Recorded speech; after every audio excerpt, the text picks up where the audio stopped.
joining us tonight. I know everybody's tapering down by now, and the big day is going to be here before we know it. So we're just going to go through some race tips and some race week taper little tips for you guys, some course details. And then at the end, like Reem said, we'll go through questions and everything. So just a little bit about myself. I've been coaching since 2007 and with QT2 as a coach since 2012. In addition to coaching, I'm the QT2 team manager and coach coordinator. I've competed at IRONMAN Florida 4 times myself, but I've attended, whether it is as an athlete, a coach, a Sherpa, a friend, every year since 2008. So 15 years, including the year it was moved to Haines City because of the hurricane was still there. I have to tell you, Panama City is much better than Haines City for an Ironman. So fortunately, it moved back to Panama City. So tonight what we're going to cover is we're going to go through really fast, as we do with all our presentations, our QT2 Five Cornerstones. The final weeks where we are right now, our pre-race and check-in logistics the day before and the race morning, and then going through some of the details of the course and race day itself. So if you've watched our presentations in the past, you know that our QT2 methodologies for success on race day comes from our 5 cornerstones, which is training, restoration and your day-to-day nutrition, your fueling, which is during training and racing, your pacing, and then finally mental fitness. And we believe that if all 5 of these things are put into play, usually there will be success on race day. And if things go awry, we kind of look at which one of these 5 things we would need to work on a little bit harder next time.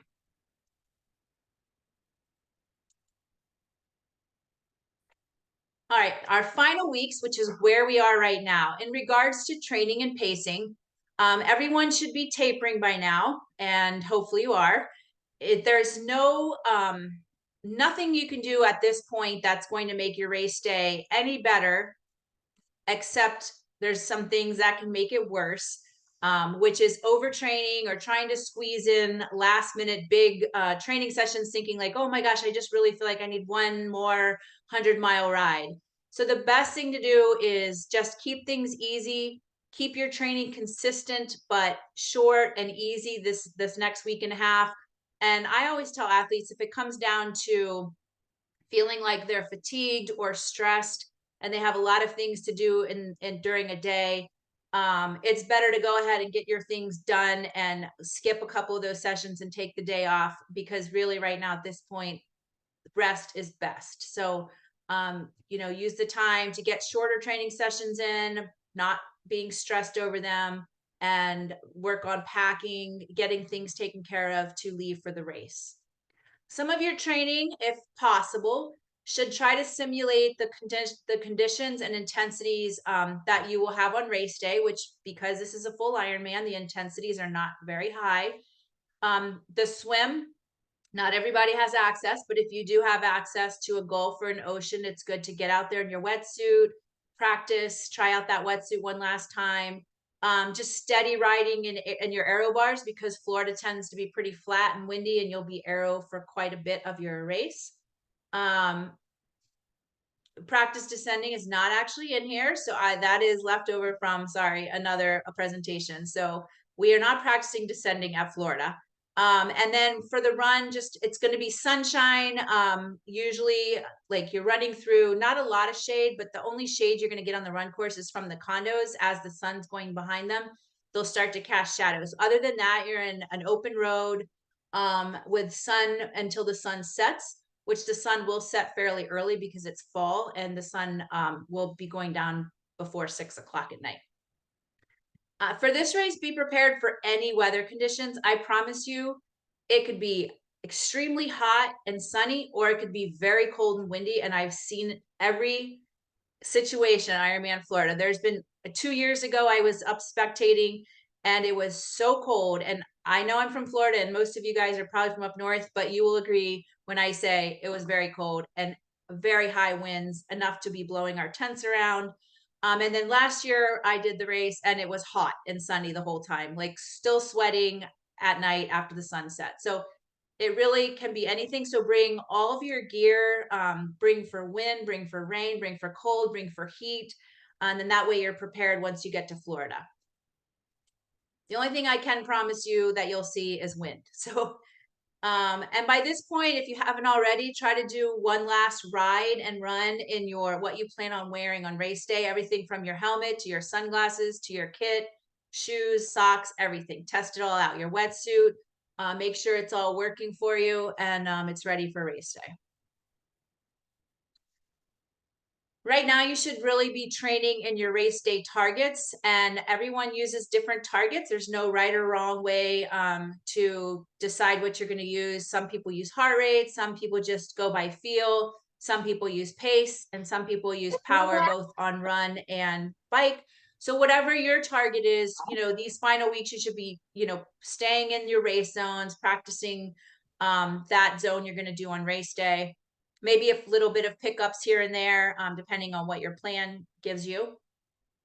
And like I said before, in the final weeks, there are no fitness gains. That the hay is in the barn, like they say. There's just really nothing, no magic bullet at this point, other than being tired and overtrained on the starting line. So during these last final training sessions, just focus on the frequency of them and how you're feeling. They don't have to be long. They don't have to be intense. Don't overtrain or panic train, like trying to squeeze those last big workouts in. They're already done by this point. And as I said, err on the side of recovery. So if you're feeling really tired one day, but you have a workout, maybe skip it and do inactive recovery and get extra rest instead. It's more important to be rested at the starting line versus tired. As far as our cornerstone for nutrition and restoration in these final weeks, make sure you're staying hydrated. You do not want to get to the starting line dehydrated. It really is a reduction in your performance if you're dehydrated. So our rule of thumb is to drink in fluid per day at least half of your body weight, in addition to what is lost during workouts. So if you're 150 pounds, you should be taking in at least 75 ounces of fluid per day, plus whatever you sweat out on that hour bike ride.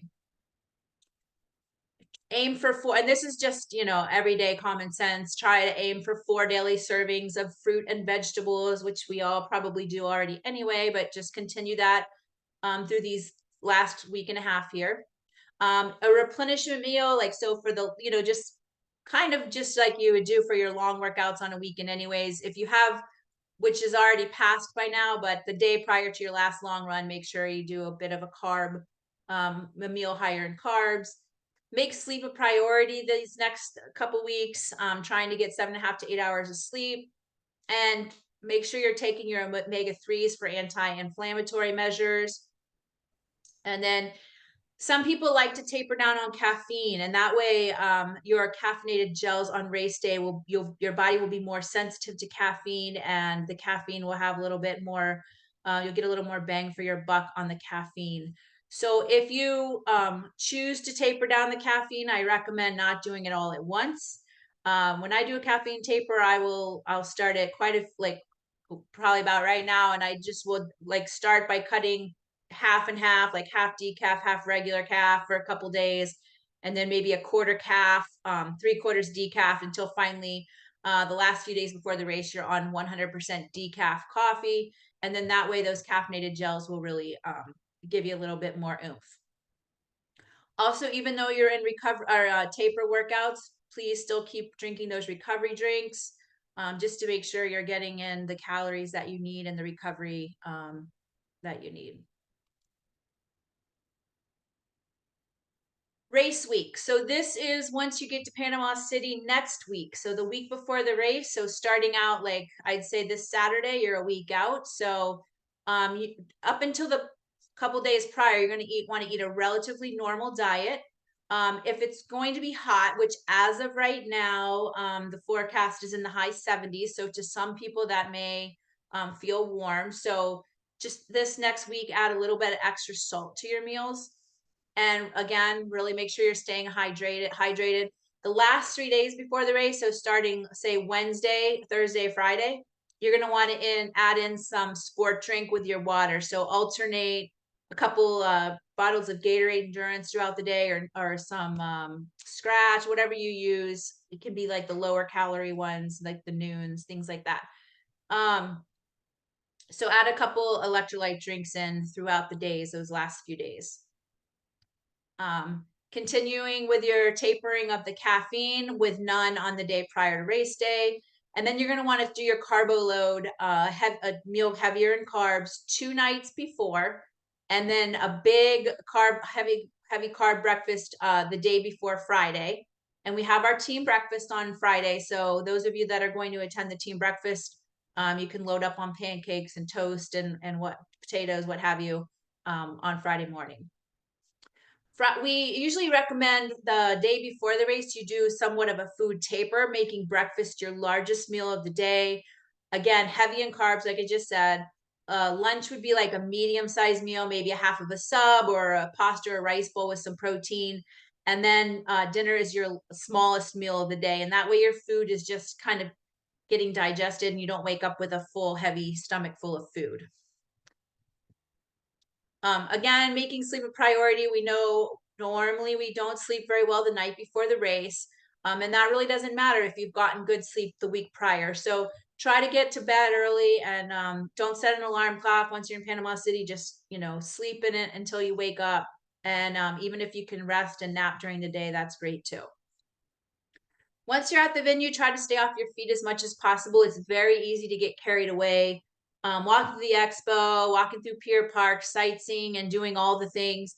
But, try to limit that and maybe do a couple hours in the morning of sightseeing, and then the rest of the day, keep your feet up, watch TV, read a book, sit on your balcony and look at the Gulf water. It's super relaxing. These final weeks of your training with fueling, just continue to follow your fueling plan like you always do. The purpose during training for fueling is part of it is to train our gut for race day. So don't skip your fueling now. If these last final workouts, continue with your electrolyte drink, your gels, all the things, including your recovery drink. And just a reminder, most of us know this, but we're all trained up by this point.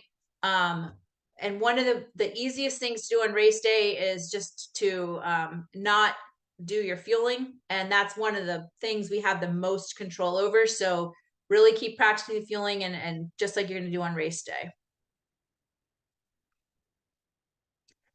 As far as mental fitness, these final few days and this couple weeks before the race they're quite challenging to our minds, and we start second guessing ourselves, questioning all the things we did or didn't do, if we've done enough, if we're going to make it, what things are going to happen on race day. It's a very stressful couple weeks before an Ironman in our minds. So outside of that, that's pretty hard. It's completely normal to be stressed and anxious right now. If you weren't, I think that would be abnormal. So I always say part of the nerves are very good for us because it gives us adrenaline on race day, but it lets us know that this is an important event to us, because if it wasn't an important event, we could care less about it. So the stress that you're feeling right now just means what's coming is an important thing in your life. And it is. So outside of that, try to reduce external pressures as much as you can. So, outside of work, sometimes you don't have a lot of control over work stress, but, don't do all the extra things. It's the time to say no to social obligations if you can, or those volunteer positions. Try to reduce your load as much as possible. Focus on what you can control right now, which is your attitude and your fueling. Trust your preparation. There's nothing now that you can do to prepare. You've already done it. So the worst thing you can start doing now is questioning your training. Begin your visualizations. So 2 ways to do your visualizations, and this is proven to work, is visualizing what a great performance looks like. And I always tell people to use all 5 senses. So, and it can be just a quick 1 or 2 minutes before you get out of bed in the morning or before you're going to sleep at night. Just kind of put yourself on the starting line. You can do it either as you looking out and having the feelings, or from a bird's eye view looking down upon yourself, using all five senses. So you're at the starting line, your feet are in the sand. What do you feel? Like, you feel the cold sand on your feet. What do you smell? You smell the seawater and the wet, like the rubber, the neoprene of the wetsuit. What are you hearing? You're hearing the waves, you're hearing all the other athletes around you, you're seeing everyone getting ready to start their race. And use those five senses going through the whole race. So how does the swim feel when you get in the water? How, the bike, your run, the transitions, and walk yourself through your whole day. And then also kind of walk yourself through, if something goes unplanned, which it usually does on Ironman day, how you're going to calmly respond to that mishap. I like to do problems on Ironman day as a red light, yellow light, green light. So red light is the problem. So instead of panicking, you stop and you assess the situation. And you're like, what can I do to fix this problem calmly? So let's say your chain drops at the bike mount. Instead of panicking and freaking out, which it's only going to take you longer to get the chain back on if you're in a panic mode, you stop. Okay, what do I need to do to fix this? Yellow light is, okay, this is what I need to do, and I'm going to do it in a calm manner, and I'm going to fix this problem. And green light is go. Okay, I've done what I needed to do. It's go time again. So just don't freak out. It's a long day. I can almost promise something's going to go unplanned. And the worst thing you can do is to panic. Just reassess, think it through, and fix the situation. List your goals and targets. I always think it's a good idea to write these down and look at them in the days leading into the race. Put them on your dashboard, put them on your bathroom mirror. Your goals and targets. So goals are things that you have 100% over. So for example, my goal on the swim is to swim in a calm manner and not panic. And I'm going to not rush into the water. I'm going to walk out slowly. That's things that you can just say what you're going to control in that situation. Targets are number based, and that is your pacing that either you've come up with or your coaches come up with. And those are the things that you can control. The things you cannot control and not get upset are things such as the weather is out of your control. The way other athletes are performing are out of your control. Whether you will get a spot to world championships is out of your control. Those are things you cannot worry about. And then internalize the race specific workout feels. Like, how's this workout making you feel? It's making me feel happy. It's making me feel stressed. And finally, in these final weeks, just enjoy the feeling of extraordinary fitness. It's not often we get to an Ironman starting line, and you're in tip-top shape when you get to that Ironman starting line. And it was hard effort and hard work to get there. So enjoy being in tip-top shape and just be grateful that you have the health and the financial means to even get to be there and do this sport, because it's a gift to be there. Pre-race logistics. This is our team picture from last year at Ironman Florida. It was a fun year last year, just like it's going to be this year. We have a good group going again. Be sure to review your athlete guide. Those are up and posted on the Ironman Florida website. And I don't care if this is your 25th Ironman, it's still a good idea to peruse through the athlete guide. There's always something new you might pick up, things specific to the course, such as race details, things like that. If you haven't gotten your bike tuned up, go ahead and make sure you get that tuned up this week. And if your bike shop, if you forgot to make that appointment and it's backed up, just beg and plead with them and tell them you're getting ready to do an Ironman and it's super important, and they'll hopefully push you to the front of the wait list. But it's super important. Even if you think your bike is in top shape, still go get that bike tuned up, have it looked over, make sure your wheels are good, make sure you don't need your chain replaced, your cassette, all the things like that. Start making your lists, your packing list. What I like to do is when I'm getting ready to go to an Ironman, especially if it's a travel race, I get the very large Ziploc bags and I have my standard packing list of what I need for an Ironman. And I'll take a Sharpie and write it on the outside of each Ziploc bag. I'll have one for pre-race. I'll have a bag for the swim start, and then a bag like swim to bike gear bag, my special needs, bike and run, and then the T2, which is bike to run bag. And I'll write on the outside with Sharpie everything that needs to go in that bag. If it's stuff from home, as I put it in the bag, I'll check it off. If it's things like my swim cap or the timing chip that I can't get until I'm at the race site, I'll circle it, knowing I still need to put that back into the bag. That way I just bring all my Ziploc bags to the race with me. And I don't have to second guess myself once I'm there. I just dump them into the bags that I get when I check in. Purchase any needed items this week. If you're like, you need new bike tubes, new goggles, the Body Glide, gels, nutrition, things like that, recovery drink, anything like that. This is the week to go out and purchase, running around purchasing all those items. Make sure you bring the correct goggles. 99% of the time in Ironman Florida, you're going to want tinted goggles, unless it's some weird weathery thing where I don't know if I've ever seen it so foggy or cloudy that you would not wear tinted goggles. But yeah, the sun is pretty bright and in your eyes a lot of the times on that swim course. So make sure you're probably going to want to have tinted goggles.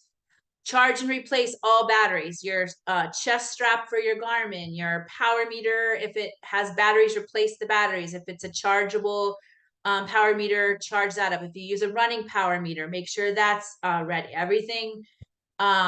Bring your chargers with you to the race, because you're going to charge them now and you're going to want to charge again at the race site. You won't need to replace the batteries again, but just top off that charge on your power meters. Start packing this week. Confirm your reservations for condominiums and hotels, and then plan on a race check-in time. The check-in is on Wednesday and Thursday. You may not check in on Friday. So if you are arriving in Panama City by Wednesday, I would highly advise to check in on Wednesday. It is an outside check-in, and you are in line in the sun. So the later you wait on Thursday, the longer the line gets. That means the longer you're going to be standing on your feet in the hot sun. So get there early. If you're there Wednesday, I'd get right over there and check in. And then check out one of the pre-race briefings. We'll go, I have the times listed in here and a little bit further into the presentation. And then on Friday will be your bike and run gear check-in day. The expo is at Aaron Besant Park, which is right in Pier Park. There's plenty of parking. This is one of the best race venues for parking. Your spectators coming on race day will also have plenty of parking. It's a huge shopping area. There's a Ferris wheel, there's restaurants, there's like small boutique shops, as well as big like Target, Walmart, a Dillard's, grocery stores, you name it, it's in Pier Park.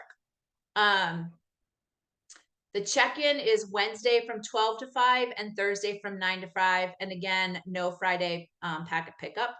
You need to bring your active.com QR code. The best thing to do, I usually just save mine on my phone, and then you can just open up your phone once you're there and have them scan it. And also photo ID. So make sure you bring those two items.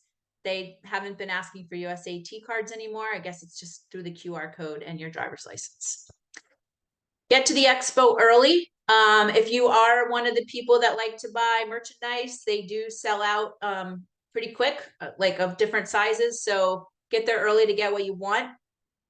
If you're there on Wednesday, shop Wednesday. And just the earlier, the better as far as staying off your feet and getting the items that you want. You could also coincide your shopping time with the athlete briefings. The athlete briefings are also, everything pretty much is at Aaron Besant Park, which is just off to the side of Pier Park. It's just kind of off the side in the parking lot. The athlete briefings are Wednesday at 1 and 3 and Thursday at 11 and 2. And again, it's a good idea to sit through these.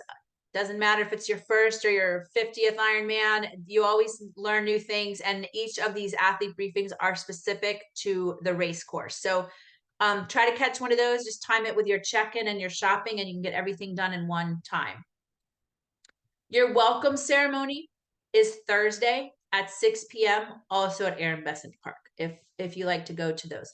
If this is your first Ironman, I would highly recommend going to the welcome ceremony. Even if it's not, they're very inspirational and it gets you motivated and excited to be there, excited to race.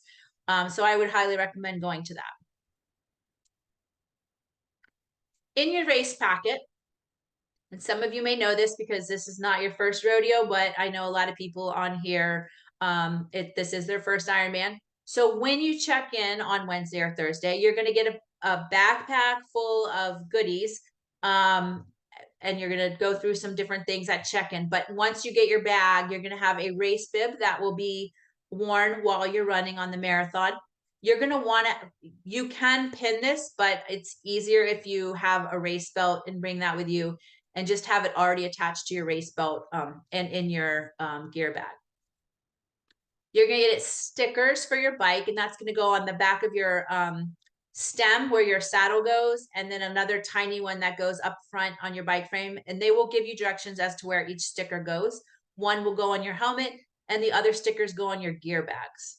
You will get a swim cap, and you will get a bike checkout ticket. What this ticket is for you to give to a friend or a family member so that they can go get your belongings while you're still racing. Because really the last thing you want to do after racing an Ironman is have to go back into transition, pack up your bike, get all your gear bags and try to get out and get it all back to your condo. It's super nice when you cross the finish line to just be done with all that and go find your friends or your family and get food, get showered, whatever it is you want to do, other than getting all your gear.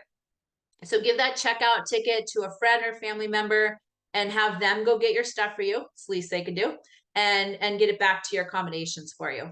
They'll have plenty of time. They can see you on the run at a certain mile, and then they're not going to see you again for quite a while. So they can see you at one checkpoint, go get your stuff, take it to the condo, and still probably be back to see you on the next loop around. You also get a wristband that is to be they will put that on you as soon as you check in. That cannot be removed until after the race. And some people don't even like to remove them then. They like to wear them for a week or two afterwards, just as a memento. So make sure you do not lose or remove that before race day. You also need that wristband on Sunday if you have to go back in for anything to get your bike, if no one got your things, your bags, sorry. And then, what just happened here? Yep. Okay. So next is gear bags. These are what the bags look like. You will have a morning clothes bag, and in your morning clothes bag, you do not have to have this, but what this is for is some mornings is pretty chilly, and it looks like it might be kind of chilly next Saturday if the weather holds true, which it probably won't. But right now, I think it's in the high 50s on Saturday morning. So you're probably going to want a sweatshirt and some sweatpants on until you get into your wetsuit, and maybe some snacks, different things like that. So that's what is those things that you take off before you put your wetsuit on are going to go into the morning clothes bag. If you do not have a friend or a family member to hand your morning clothes bag to, you can drop it off as you're walking down to the swim start, and you will be able to pick these up after the race on Saturday night. Your bike gear bag, you will drop these off on Friday with your bike between 9 and 3.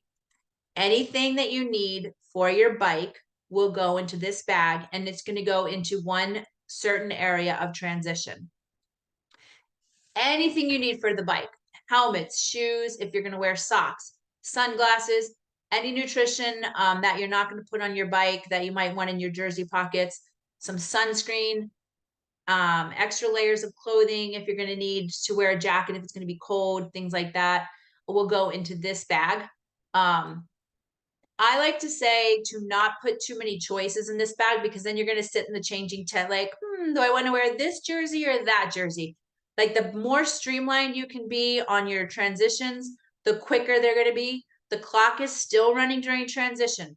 So the last thing you want to do is just hang out in transition for 20 minutes, like making decisions over what outfit you're going to wear for the day. So don't fast execution, get in, get out. Once you come in from the swim, you're going to pick up this bike gear bag in the bike gear bag pickup area in the transition. you're going to go into a changing tent, and you have to go in the changing tent no matter what. If you're not changing, if you're wearing your wetsuit on your bike all day long, you still have to go into the changing tent. So you're going to go in there. There's going to be folding chairs. There's going to be water. There's going to be big vats of sunscreen, and there's going to be a ton of women volunteers in the women's tent and a ton of men volunteers in the men's tent. And yes, if you're a woman, you have to go in the women's tent. And if you're a man, you have to go in the man's tent. So don't get them mixed up. Know which tent is yours. You're going to take off your swim stuff, your wetsuit, your swim cap, your goggles, and you're going to just leave it on the floor and put all your bike stuff on.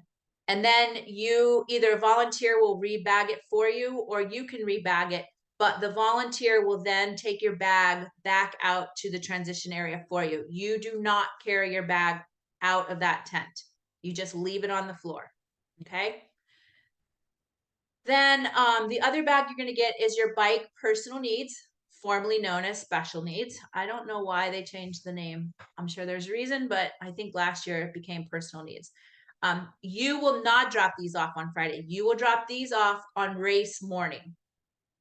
What will go in here is anything that you think you might need after mile 56 on the bike. These bags are trucked out to mile 56 on the bike course, and you do not have to stop if you don't want to stop, but you can stop.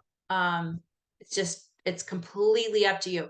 I would advise putting a personal needs bag out there, and if you then decide you don't need anything in it, you just bike on by and you don't stop, but at least it's there if you do need it.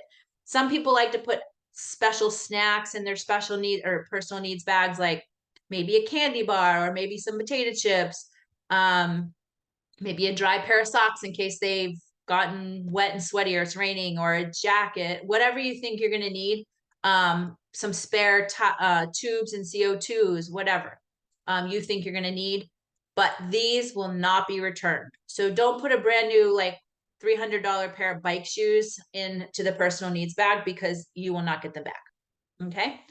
Your run gear is also dropped off on Friday between 9 and 3, along with your bike gear bag and your bike.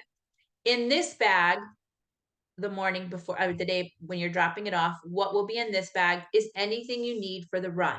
Your run shoes, your race belt, because remember we have the bib that we have to wear on the marathon, socks, sunscreen, any gels you might want to carry with you, a hat or a visor, highly recommended at Florida because the sun is very bright.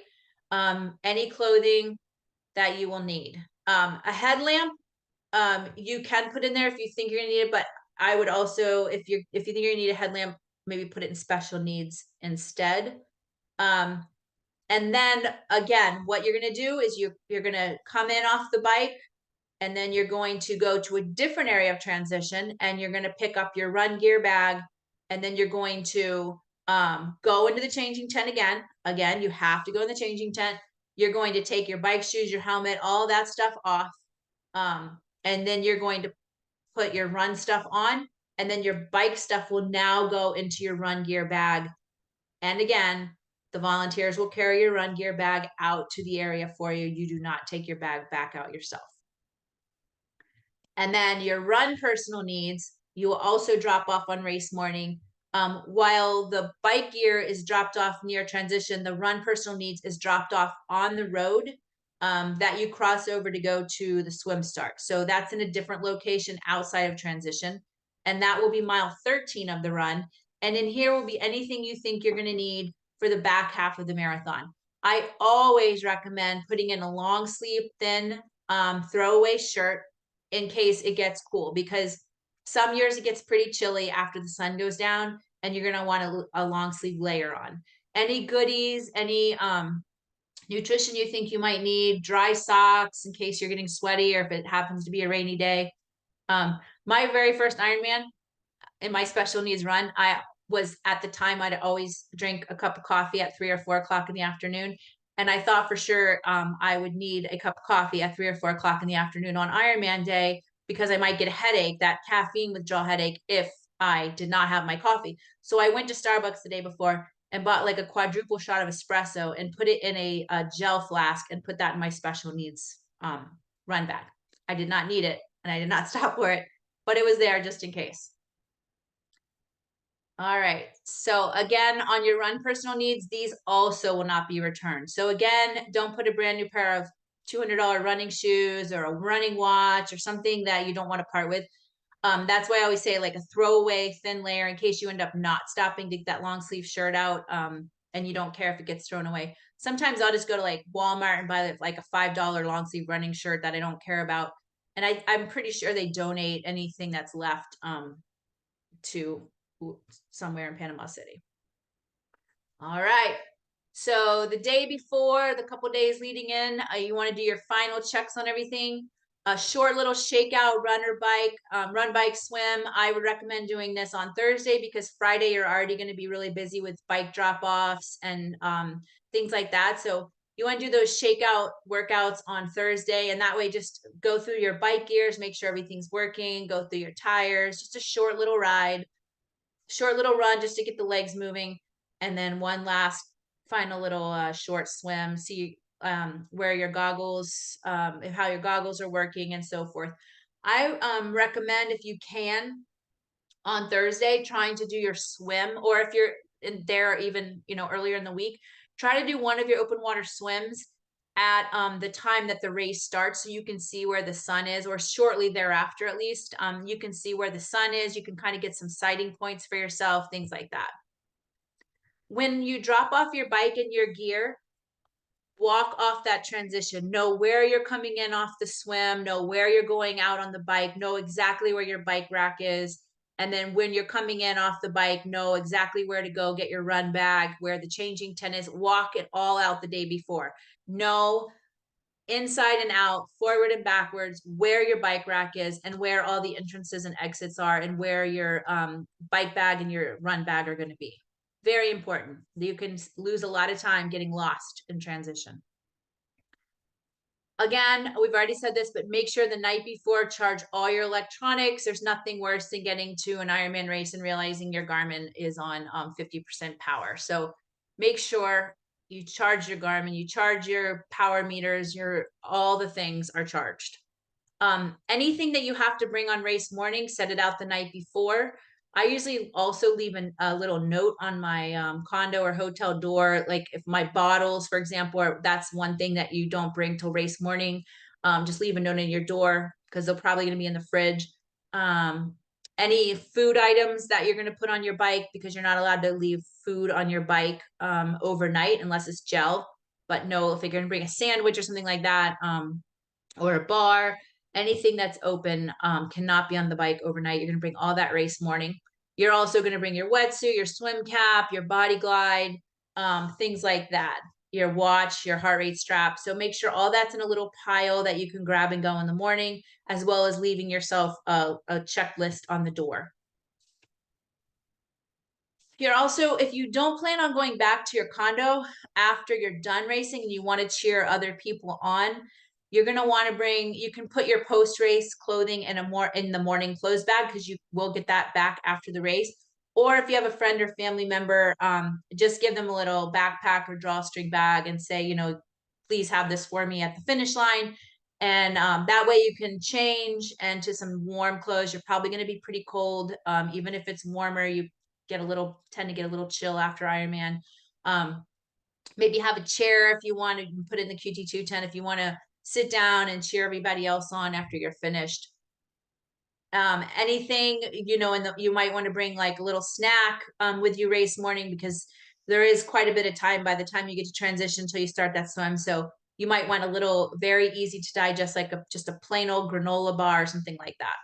And then in your morning clothes bag also can be your recovery drink or some little snacks that you might want after you're done racing. Final checks, also still looking at the day before.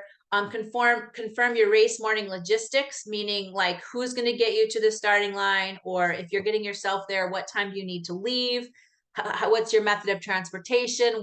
Make sure you know where you're going. And then get to bed early and set multiple alarms, your phone, the clock, set all the things just as a backup. Race morning nutrition. This is where we are talking about what you're going to eat the morning of the race. So you should have practiced this during training. Hopefully you did. If not, make sure you're eating something that you know is going to sit easy on your stomach. It's easy to digest.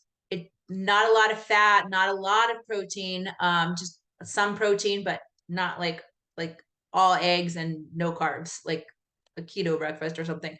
What our core diet recommends is the applesauce breakfast, our famous applesauce race day breakfast, which is a lot of applesauce. It's somewhat based upon your body weight.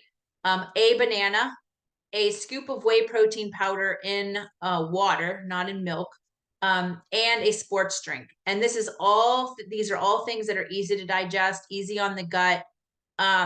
If whey protein or isolated whey protein does not set well in your stomach, I usually tell athletes to do some hard-boiled eggs and just eat the egg whites for the protein. It's very hard because we have to be there so early, but the earlier you can eat, the better. So it is recommended 3 hours prior to race start if you can. 2 hours is good too, but whatever, just you don't want to be eating your breakfast down when you're walking down to the swim start. Bring that bottle of sports drink with you to the race because like I said, that there's a bit of time in between, and the more hydrated and topped off your electrolytes are, the better. So take that Gatorade endurance bottle with you and just sip on it until you get into the swim, get down into the swim start. And you may also want to bring like a little small water bottle with you to do that gel that you want to do, a gel 15 to 20 minutes before you hop in the water. Again, there's plenty of parking at Pier Park. So if you're driving yourself to the race, you will not have a problem finding a parking spot, nor will your family members. They may have to park a little farther out than you did because they're getting there a little bit later. But there's tons of parking. Transition opens at 4:45. It closes at 6:30.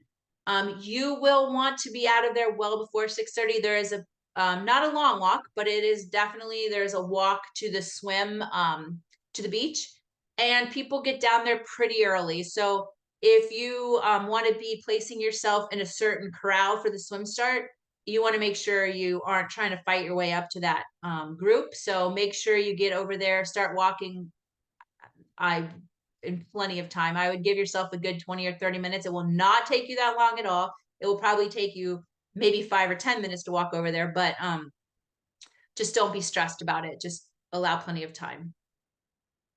Again, I already said we're dropping off our special needs the morning of. I guess there's really no more body marking, so there's no body marking stations. They're just going off now, the stickers and your race belt. Put your sunscreen on, top off, get that fuel put on your bike the race morning. And if you're putting any gels inside your run belt, put all that in race morning. And then again, like I said, just allow plenty of time to get to start. It is going to still be dark when you leave transition and walk over to the swim. And it's going to still be dark while you're standing on the beach. And the sun is just barely coming up when you start the swim.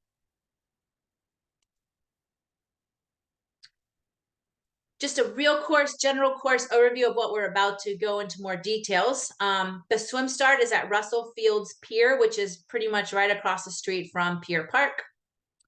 The finish line is on the main road in the middle of Pier Park. So you'll see when you get there, Pier Park is like a little, a little shopping area, like I said, and there's a little street that runs down the middle of it. It's a pedestrian street only. And that will be your whole entire finish shoot. It's a really fun finish line at IRONMAN Florida. It's a pretty long shoot. They have the big fireworks when you cross the finish line. Not for everybody, but maybe you'll get lucky and be one of the ones that get the flames coming up. The swim is clockwise 2 loops around the pier. We'll get into that in a second, more detail. The bike is mostly flat and always windy, and mostly pretty good road conditions in most of the areas. And there's not a lot of spectators because it is a 1-loop course, so it's very spread out. You'll see patches of spectators here and there cheering for you, but not a ton. And the run is pretty fun because it will be the easiest run course you will have ever done, like as far as directional. It's a straight line with 1 turn for the most part, and you do that twice. So it's really hard to get lost on that run course. All right, getting into a little bit more detail of the course now. 6:35, we'll start the national anthem. So be on the beach well before 6:35. At 6:40, the pro men will start, and at 6:45, the pro women. If you have not seen the pro starting list, it's very extensive. There are a lot of pros racing this race this year. So you'll see a lot of fast people going by you, give you a little motivation. And at 6:50, the age groupers will start. It is a rolling, self-seated swim start. It's pretty common these days. And the way this works, if you have never done a rolling swim start, it's just like a running race. If you're trying to get into a pace group on a running race, there will be people with signs standing, and it'll say like under 1 hour, 1 hour to 110, 110 to 120, 120 to 130. You're going to find the group. If you imagine that it's going to take you an hour and 20 to swim, then you're going to want to get into the 110 to 120 group, or maybe the front of the 120 to 130. I would go just a little bit faster than what you think, because everybody thinks they're going to be magically faster on race day. I mean, don't go too much, like be pretty honest where you place yourself. But for example, if you think you're going to swim a 120, then I would go into the group that's like 110 to 120, not the 120 to 130 group.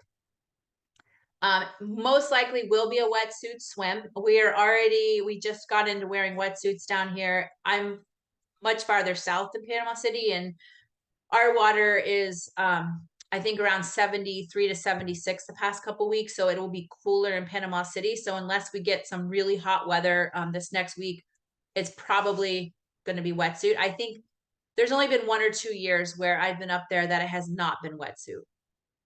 But again, be ready for anything. The cutoff for wetsuits is 76.1. This swim is very unpredictable. It is not Lake Placid. It is not Mont Tremblant. It is not a lake where it's flat. It can be flat. It can be very wavy. It can be very rough, or it can be just nice little rollers. It can be anything. So just be prepared, be confident. You've been swimming. You're going to be fine. Once you get out past the waves, if there are any, there might not even be any waves. It tends to get a little calmer, but maybe a little choppier. So if there are big waves when you start walking out into the water, don't try to jump over them. Don't try to jump through them. Going underneath them is actually the easiest way, where you will not feel it much at all if you just kind of dive under the wave, and just makes things a little easier that way. Sometimes there is a current once you get out, and sometimes the current assists you, and sometimes it hinders you. So if you're swimming into a current that's going against you and it's making it harder to swim, then just try to be patient, and know that while it may be slowing your swim time down, it's slowing everyone's swim time down. And once you get around that pier and make the turn back into shore, that current, whether it's good or bad current, will be finished. And then the water will assist you coming back into the shore, because you've got the waves pushing you back towards the beach. When you're heading back towards the beach, especially on your first loop, the sun is going to be rising up behind the buildings, meaning you're going to be heading straight into the sun coming back to shore, at least on the first loop. So that's why I recommended tinted goggles. Sometimes when you're swimming directly into the sun, it's hard to see the siding buoys. So if you're having a hard time seeing the buoys, just look straight ahead, and you can look at one of the taller buildings and just swim straight for one of the tall condos. As with all Ironman courses, keep the yellow buoys will be on the first part of the swim. Any turn buoy is red, and then coming back in on the back half of the swim, the buoys will be orange. You are to keep the buoys to your right. However, if for some reason the current, which it does tend to happen up there, pushes you inside the buoys and now the buoys are on your left, it's okay. However, you have to get outside of those buoys for the red turn buoys. The red turn buoys have to be on your right shoulder no matter what, okay?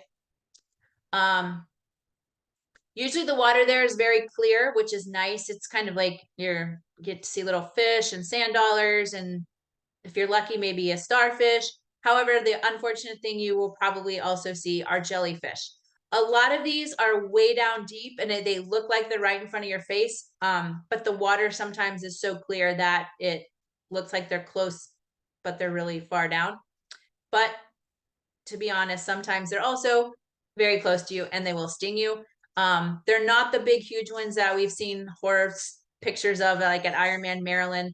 They're usually pretty small, and some of them don't even sting at all. The moon jellyfish are just round jellyfish and they don't sting.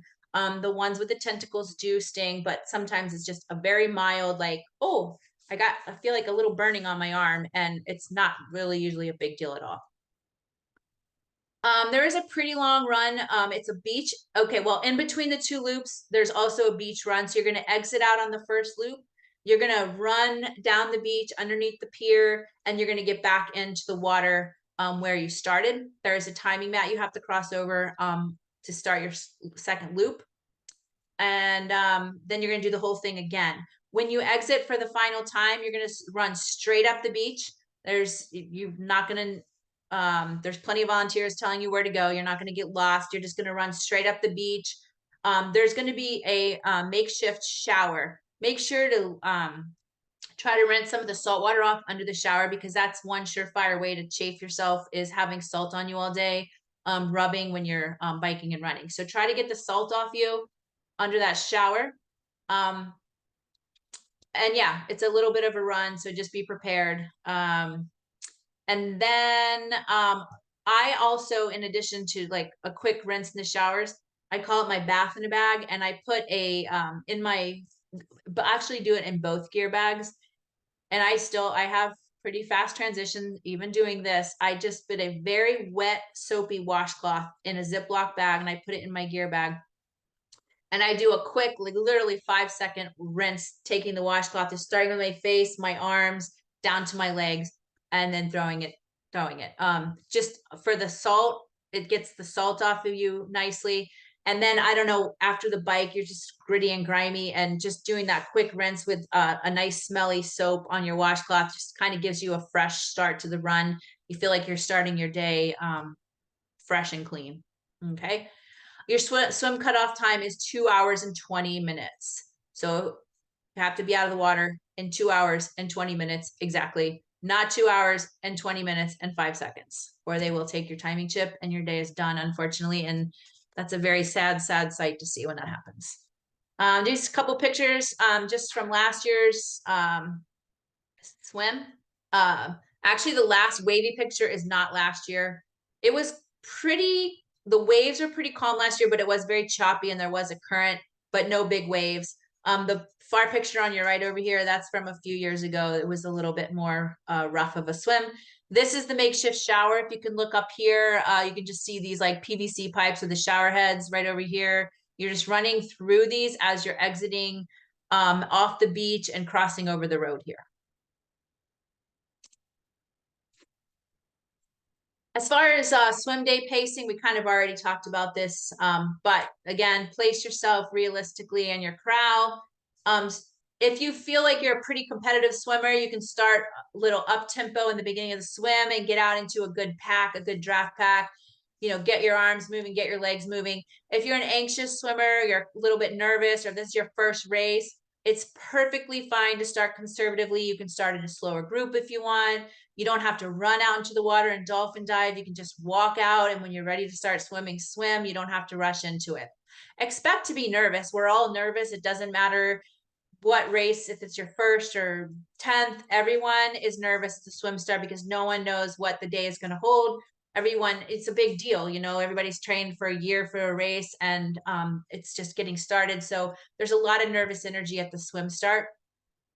If you're really feeling super anxious, once you get into the water and you feel like you're having a bit of a panic attack, just roll over onto your back or start swimming slower. Take long, slow strokes, and just keep trying to tell yourself, it's okay. I'm panicking. It's really hard to breathe right now. I'm feeling very anxious, but it's going to pass, because it will. By the time you get out to a buoy, or maybe the second buoy, you're going to find space. Your breathing is going to settle. You're going to find your groove. You're going to find your rhythm, and you're going to be okay. Everyone's capable. Everyone's practiced to swim. I don't think anyone goes to an Ironman race having never swam before. So just be confident in yourself and know everyone's nervous. A lot of us are having those little panic attacks at the swim start, and that's okay. It's going to go away. You can, sing a song to yourself, or just keep counting if you're feeling panicky. Just put something in your brain outside of the nerves and the things you think that are bad that's about to happen to you. Use the other swimmers to your benefit and draft off them if you feel comfortable doing that. And definitely sight often off your buoys. The worst thing to do is to get off course, because you don't want to make a 2.4 mile swim turn to be 2.8 miles. So sight often and early, and keep those buoys in your vision so you know you're going in the right direction. The very last part of the swim, just increase your kick frequency to get the blood back to your legs. You've been using your arms for 2.5 miles, and you want to get the blood flowing back to your legs so you're not dizzy when you stand up.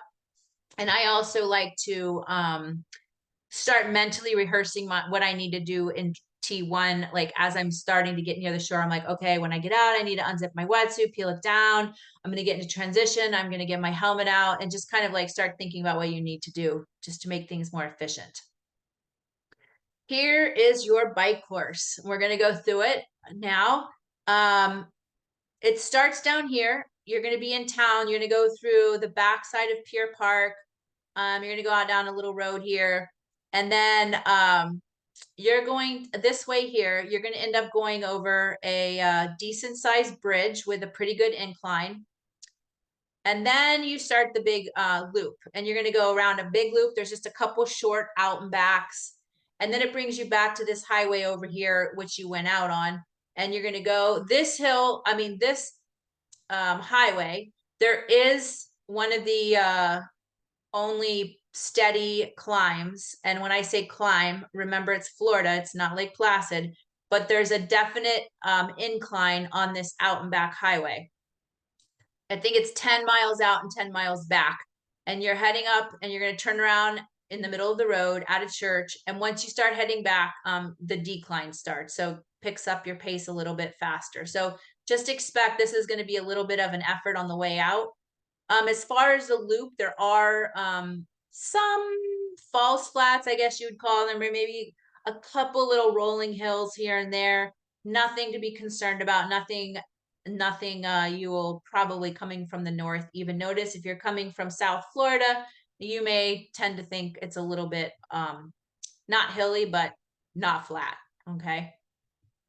Once you come down from this out and back, you're going to start, now you're going to be heading back into town. You're going to cross that big bridge again, but there's a couple other annoying spots. One of them is Gales Trails, and it is a bike path that you have to get onto. And it's, there's some plastic mats that you have to go over to get to the bike path. And those are a high caution area. They're slippery. There are volunteers there telling you to slow down, but just take caution crossing over those plastic mats. And then once you're on the bike path, it's a no passing zone. It's just single file. So you just kind of got to get through that area. Once you exit out of there, you're going to end up eventually being in the back of a Publix parking lot, which is also slightly annoying. There's some speed bumps, and you just go around the back of the grocery store and out. And then you're back over here, heading back to transition. You're biking through condos, and it's a very big wind tunnel. So be careful through coming back into transition. It's a high wind area. I kind of just went through all of this. The way out of town tends to be pretty crowded on the beginning of the bike. So just stay alert. Wait for the crowd to thin out. It's a lot of like packs of bikers. People are trying to get their gels in. They're weeble wobbling all over the place. So just use caution. Another caution area at the bottom of the bridge, just kind of be aware when you're at the bottom of the bridge, there's some bridge grates and sometimes some gravel. Hopefully they've cleaned the road up, the days prior, but just kind of be aware at the bottom of the bridge, things tend to sit there. And then, yeah, so the big loop we've already really talked about. This is the areas I've already talked about as well. Kind of did it all on one slide. Aid stations on the bike are approximately every 15 miles. We have I think it's orange Gatorade on the bike. Yes. And they come in these sport top bottles. So it's, you just twist the little, things are already taken off for you. So you just have to twist the lid and it's like a squirt bottle. The Ironman, Morton gels, the white ones are the caffeine. I always think white, like white lightning. That helps me remember that the white are the caffeine. So you're grabbing the appropriate gel. Quantum bars, bananas, Red Bull on the bike course. Here's your gels right here. Black, no caffeine, white lightning. These are a little lower in sodium than most gels. So definitely bring some salt with you, whatever your salt choice is, because you're probably gonna need a little extra salt, especially if it's warm. As far as pacing the bike, really, this will be something you probably work with if you have a coach, is what your pacing is, or if you figured it out on your own, great, but just try to stick with it. Whether you're using heart rate, power, pace, or rate of perceived exertion, meaning going by feel. Usually on the bike, your heart rate will be 2 to 3 beats higher on the second half of the bike than it was on the first, because you know the heart tends to go up as the longer we're working. This is a good course to keep your wattage pretty even on your power meters because it is fairly flat. The highest you want to go over your zone 1 power, as we use zone 1 in QT2, 50 watts over, and that's not for any extended amount of time. That would be if you're climbing a hill. So if, for example, your power average you're aiming for is 150, just to throw out a easy round number, you never want to go over 200 for an extended period of time, and that's only for little areas where you need to do work. If you're going by pace, remember pace is affected by wind, by climbing, by weather, whether it's cold or hot. Your pace will be affected by all of that. If you're going by feel, if you say that 10 is like the hardest effort ever, you want to all day long be going at about a 5 to 7 effort. On the bike, you want to keep your pedaling as steady as possible, no surging. All those little surges like, oh, someone passed me and I'm really pissed off now, I'm going to pass them back. All those little things are considered burning matches. You want to conserve your matches and you want to keep that pedaling nice and steady. As far as bike equipment, your tri-bike for this course is best. There's not a lot of climbing. It's pretty straightforward. You're going to be aero for long stretches at a time. So just so your back doesn't lock up or your hip flexors, periodically I would advise standing and kind of stretching, leaning to side, stretching out your back and your hips. Your wheel choice is really up to you depending on your comfort, but this is a course that could warrant a full disc on the back if you're an experienced rider with good handling skills, but definitely choose what you're comfortable with. We're not going to go through all of this because I realize we're already at an hour and we still have a few things to get through, but the penalties and the rules are very important to know. And these are all in your athlete guide that you should be reading. So make sure you're familiar with these penalties and rules because you do not want to get have to go to the penalty tent. Other than it being very embarrassing, it adds time on to your day, okay? Going through the run course, final part of the course. This is a pretty fun run course and it's very straightforward. It's very flat. There is not one incline. Well, okay, sorry. There's one small incline at the turn because you just are going up kind of like a condo street, like little incline, which it's not much at all. But other than that, you're running along the beach road through condos straight. You're going to bear off to the right in one area. There's volunteers there telling you the road kind of splits into a V and you're going to stay to the right of that V, but there's volunteers there telling you that. That's the only 2 turns, bearing off on a right. Then you get to the end, you're going to take a right-hand turn where you're going to go down a ways and turn around and come back and do the same thing twice. So it's very easy to mentally break this run into 4 parts. So you're like, I'm starting my run and I'm getting to the turnaround. That's run 1. I'm coming back to special needs. That's run 2. I'm going back out to the turnaround. That's run 3. And now my last and 4th and final run is to the finish line. There's crowd support most of the way. Yeah, and there's a lot of sun early on, and then it becomes dark, as I said, very early in the evening. And once the sun sets, it does tend to get cool most years. Last year, it did not. Your family members, best places for spectating, they can hang out. We'll have the QT2 tent up within the first mile of the run. And then that area, you will see the runners 4 times. You'll see them at mile 1. And then you'll see them coming back before 13. And then you'll see them at their as they're on their way to special needs. Then you'll see them again right after special needs. And then they'll head back out, and you'll see them the final time. You may not want to see them if you're going to want to be at the finish line. So you're going to have to watch the tracker once you've seen them 3 times.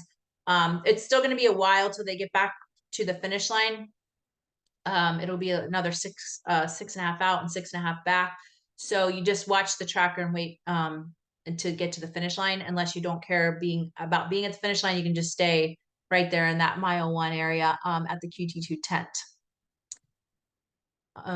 If your family's staying at the Calypso, which is the host condominium right across the street from the venue, this is a great viewing area because that's the place where you'll see them 4 times. And it's nice because if you're staying there, there's bathrooms right there, and you can see them on the run, and then go back up to your condo, hang out for a bit, grab some snacks, jackets if you need them, and then come back down. If you're not staying near the venue, Pier Park is a great place to hang out when you're not watching the race. Like I said, there's lots to do in Pier Park. Run fueling is pretty much the same as the bike, except it switches to yellow Gatorade, lemon lime. They do add cola and chicken broth after dark. There's potato chips and pretzels, and grapes, and cookies, a few different things than on the bike course. The warm chicken broth comes out after the sun goes down, and after taking sweet stuff all day, sometimes that chicken broth will taste like a steak dinner. So it's a nice change from all the sweets. If your stomach starts to turn at some point on the run, in a lot of cases it does because you have been taking so much sugar in all day, then just do whatever you can to continue getting calories down in some way. If your body starts rejecting the Gatorade and the gel, use whatever else you can on the course just to kind of keep a steady flow of calories, whether it's some pretzels and a Coke, or some potato chips and a Red Bull, some bananas and grapes and a suck on an orange, whatever you can, just try to still get fluid down and get some calories down. That's the only way you're going to make it to the end. As far as pacing, your heart rate, you want to look to be whatever your bike heart rate was. You want to be about 5 to 10 beats over that. Try to keep, if you're using a stride power meter, you're going to keep your wattage as even as possible because, again, very flat course. And steady pace on a marathon is best. Really, on an Ironman, you're not trying to negative split the course, anything like that. If you're going to use walk breaks, try to have a pattern in your that you've already practiced, whether it's like 5 and 1 or 4 to 1, or you're going to run mile to mile and only walk through the aid stations. Whatever it is, try to have a pattern so you don't end up overdoing the walking. And while our training and our pacing is very important, our fueling is extremely important. Our mental fitness becomes just as important, especially on an Ironman race, because it is a very long day. So again, we're going to focus on things we have 100% control over. We're not going to worry that it's a rough swim or that it got hot or that it got cold, things we can't control. You're going to try to keep a positive attitude. I always say on an Ironman day, you feel all the feels. You have your highest highs and your lowest lows. You feel every emotion that you can ever possibly imagine on an Ironman day. So times will get tough out there. There's no doubt. There's going to be moments where you question your sanity. You question why you signed up for this race in the first place. But there's going to be other times where the positivity takes over and you're going to be feeling on top of the world. Like, wow, I'm doing this thing. I've worked so hard for this. I'm here. It's a good day. So it's going to be highs and lows all day. So, sometimes when you get to a low point, your calories are dipping and depleting and you just need to take a gel and you'll come back around. But no matter what, you just try to get through those bad times and know like soon the corner's going to turn and your mind's going to become positive again. Just remember why you're there. Remember the effort that it took to get there, and about how many people would love to be doing this race, but they can't for health or financial reasons. You're very lucky to be there, and you're very blessed, and you deserve to be there because you put the time in and the training in to be there. Stick to your plan, including how you react to something when it doesn't go as planned. And so it kind of goes back to that saying, everybody has a plan until they get punched in the face. So when that punch in your face comes, go back to the red light, green light, yellow light. Just stop. Don't overreact. Just come up with a new plan and keep going about your day. Readjusting your goals on the fly, thinking on your feet, expecting the unexpected. These are all very good mental skills to use on race day. Your outcomes should be left to the second half of the run if you have them at all.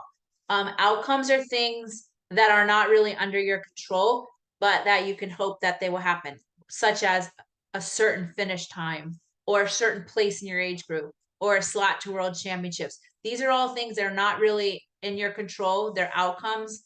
So if you're hoping for some of these outcomes, try to leave them for the back half of the marathon, because then you'll be getting a better sense by that point. Always remember to show appreciation for your supporters, volunteers, family, and friends.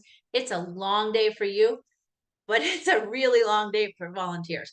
They're out there before you are. They're out there till after you're out there. And same for your family and friends. They're worried about you. They're trying to be, seeing you in all these different places, and it's hard for them, to get to all these places, and half the time they're not eating themselves. And so really show your family and friends how much it means to you that they're there supporting you. And remember, I've already said this, but remember, we get to do this. We don't have to do this. And to have the health and the financial means is a very big gift for this sport. Now comes the dreaded. I'm going to go through these really quick because, again, these are in the race, your race guide. All athletes have 17 hours to finish their whole day.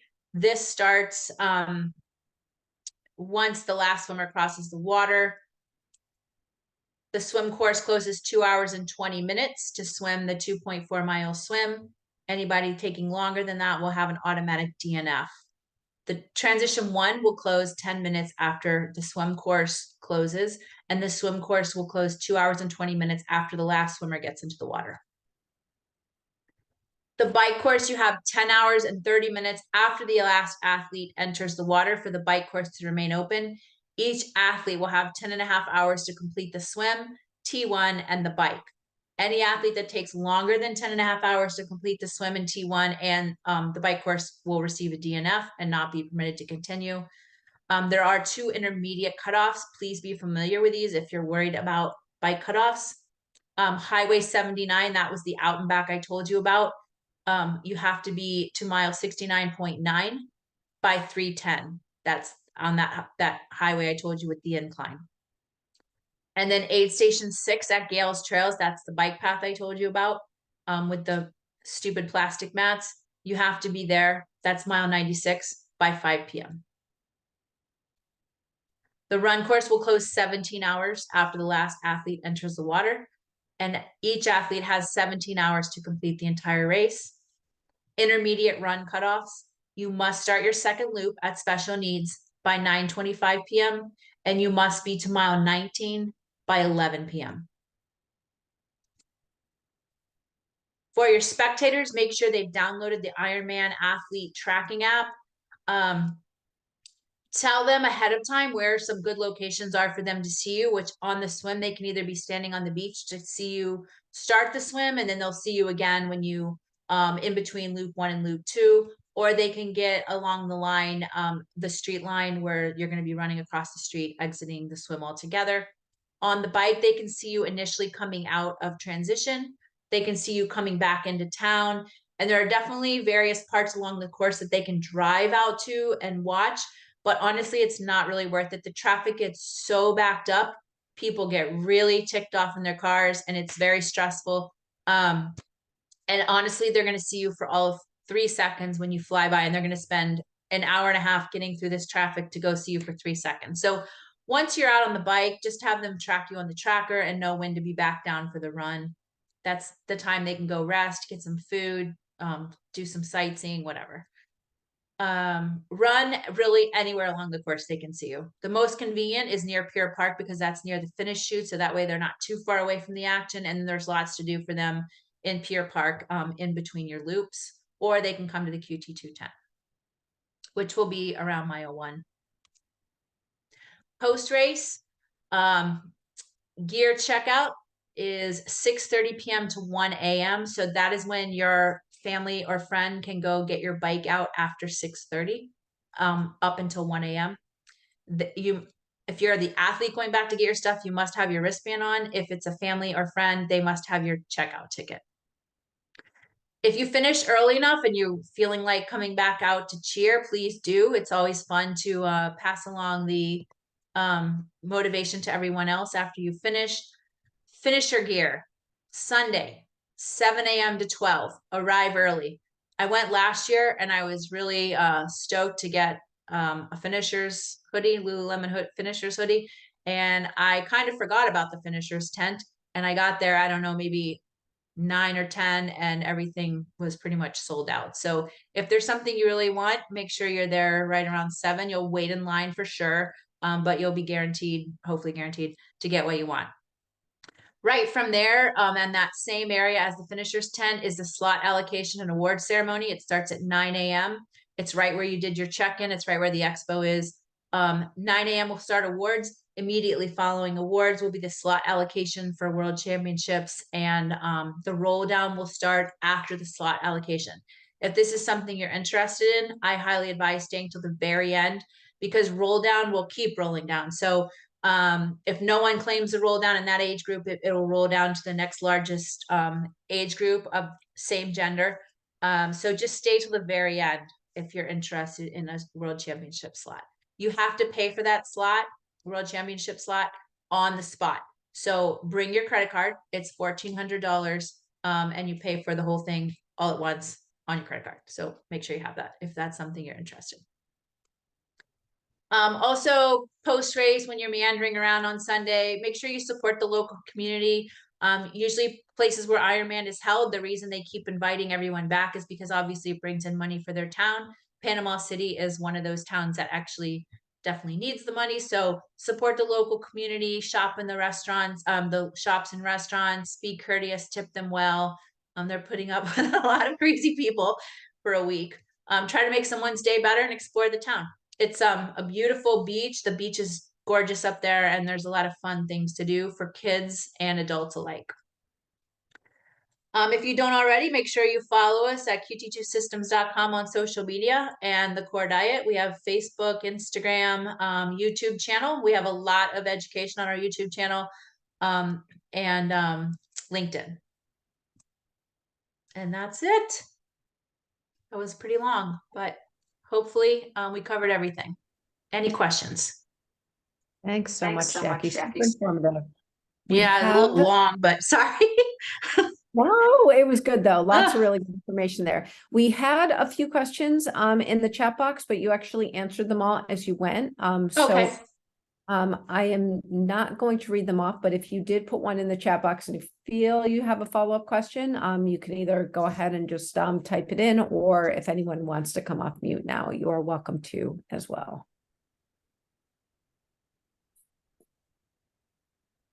This is a great opportunity to ask questions. I've got a quick question. Knows the course better. Yeah, go ahead. Can you just confirm for like water bottles for your bike and potentially a water bottle for run, bringing that, it's the morning of, correct? With like, if we want to have a mix of some type of powder in there, that's brought the morning of? Correct. You could put your bottles on, but they can't have stuff in them because critters will climb and get your stuff. Yeah. Just yeah. I just bring my bottles morning of. You could have like the empty bottles, and bring the fluid the next day. But yeah. Okay. Thank you so much. I appreciate it. This was really helpful. Good. Well, along the same lines, if you're planning on using or having additional fuel or liquid fuel at the at the special needs areas, you have to drop that off the night before? Is that the way- Special needs or personal needs are dropped off the morning of. So when you get over to transition on Saturday morning, you will then you'll have your personal needs bags in your condo or your hotel Friday night, and you'll carry them over with your wetsuit and whatever else you need on Saturday morning. Okay. And Okay, then so- you're going to drop your bike special needs off in one location in these like big boxes. And it's all by number. So this box is for numbers 1 through 200. This box is for 201 to 400. And then your bike will go there. And it's you'll find it very easy. There'll be tons of volunteers screaming like special need or personal needs. And then the run personal needs are dropped off on the road. There's like a little, you'll see it. It's like a little kind of inlet on the side, like a parallel parking side area on the road. And Okay. that's where your personal run needs will be, Cool. which is pretty much right across the street from transition. Yeah, I didn't want to leave sugar and salt in a bottle for 24 plus hours. No, you'll have some good little rats on your bags when you. Thank you. Yep. Question for me, is the run and bike transition the same area? Yes, so the run and bike transition is in the same area, but your gear bags are in different areas. So your gear, you'll know, I'm like, this will mean nothing. I don't even know why I'm saying this, but your run bags are going to go over closer and transition closer to the street side. And your bike, if it's the same as the years past, the bike bags are going to go towards the back of transition, closer towards the Pier Park area. And in the middle of transition is the changing tent. Okay, thank you. Yeah, sure. And Hey, those are Jackie. dropped off, those bags are dropped off on Friday. And I always advise race morning going back and rechecking your bags, because what happens is you drop them on Friday and then the volunteers straighten them all out. So maybe it was here when you dropped it off, and then the next morning it's 10 feet down here because they organized them all. And I also if you put some colorful ribbon on the little handle part, don't tie your bag shut with it, but on one of the handles, put some colorful ribbon or just scribble on your bag. It makes it easier to see when you're going, because all the bags look exactly the same. And that way, if you've done something special to your bag, you can kind of spot it a little bit easier.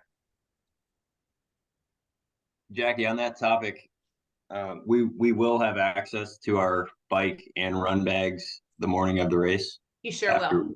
Okay. Awesome. Definitely. Yep. Did I sign a release waiver for that photo you put in there? That was the best photo of last year. And thanks for all the info and thanks for having me. Appreciate Sure. it. We'll see you. We'll see you next week. Absolutely. It's going to be the Schleppy Showdown again. Yeah. I don't know. I think he's still on. He can comment on that. I'm sorry, I heard my name mentioned. I'm happy to chime in. Yes, another round. Love it. That's why we're all there.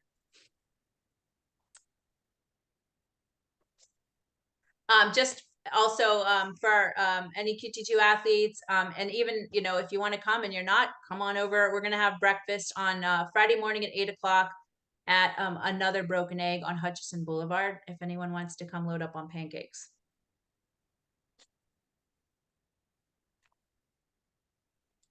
All right, thanks so much, Jackie. So this video will be up on YouTube by later this evening, so you're welcome to watch it again at any point. And Jackie's got her email up there, so if you have any questions for her, you can go ahead and just email her directly. Thanks, Jackie. Thanks, everyone, Thanks, for guys. joining. Have a good night. Thanks, Jackie. Thank you. Thanks, See you guys everyone. next week. Bye, thanks. Bye. Bye.